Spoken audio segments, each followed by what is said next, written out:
अस्सलामुअलैकुम दोस्तों, मैं हूं असलम आलम और आप देख रहे हैं गल्फ एक्सपर्ट। दोस्तों, हमेशा की तरह आज भी एक नई वीडियो के साथ हाजिर हूं। आज मैं आप लोगों को बताने वाला हूं कि जिसको कोविड-19 की वैक्सीन लग जाएगी उसको क्या बेनिफिट मिलने वाला है। क्या कतर से बाहर अगर आप कोविड-19 की वैक्सीन लगा कर जाते हैं तो इसका कोई बेनिफिट मिलेगा या नहीं मिलेगा। तो वीडियो को आखिर तक ज़रूर देखें, लाइक करके दूसरों के साथ भी शेयर करें। दोस्तों, महीना दिन पहले मैंने आप लोगों को बताया था कि जिनको कोविड-19 की वैक्सीन मिल जाएगी उसको घर से कतर वापस आने के बाद क्वारंटीन में नहीं रहना पड़ेगा। उस वक्त ज़्यादा डिटेल से नहीं बताया था क्योंकि उस वक्त मुझे इतनी ही जानकारी मिली थी, लेकिन अब मिनिस्ट्री ऑफ हेल्थ कतर ने इसके बारे में डिटेल दिया है। वो कुछ इस तरह है। कतर में रहने वाले, चाहे वो कतरी हो या खारजी हो, जिनको कोरोना की वैक्सीन लग जाएगी, अगर वो कतर से बाहर जाते हैं तो कतर वापस होने के बाद उनको क्वारंटीन में नहीं रहना पड़ेगा। जैसे अभी क्वारंटीन के लिए 2500-3000 रियाल जो आप खर्च करते हैं या उससे ज़्यादा, तो ये उस वक्त आपको नहीं करना पड़ेगा। लेकिन इसके लिए 3 शर्त है। पहली शर्त यह है कि कोविड-19 की जो वैक्सीन है उसका 2 डोज है।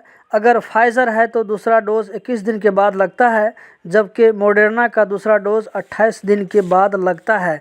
दोनों डोज को लिए हुए 14 दिन हो गए हों। दूसरी शर्त यह है कि जब आप कतर आते हैं तो एयरपोर्ट पर आपका जो PCR टेस्ट होगा, ये टेस्ट नेगेटिव होना चाहिए। और तीसरी शर्त यह है कि कोविड-19 का जो दूसरा डोज होता है उस डोज के 14 दिन के बाद से लेकर 3 महीना से ज़्यादा न हुआ हो। अगर ये 3 शर्तें आपके अंदर है तो आपको क्वारंटीन में नहीं रहना पड़ेगा। तीसरी जो शर्त है, इसमें कहा गया है कि दूसरा डोज लेने के 14 दिन के बाद से 3 महीना के अंदर आप जितनी मरतबा कतर से बाहर जाएंगे या कतर आएंगे तो आपको क्वारंटीन में नहीं रहना पड़ेगा।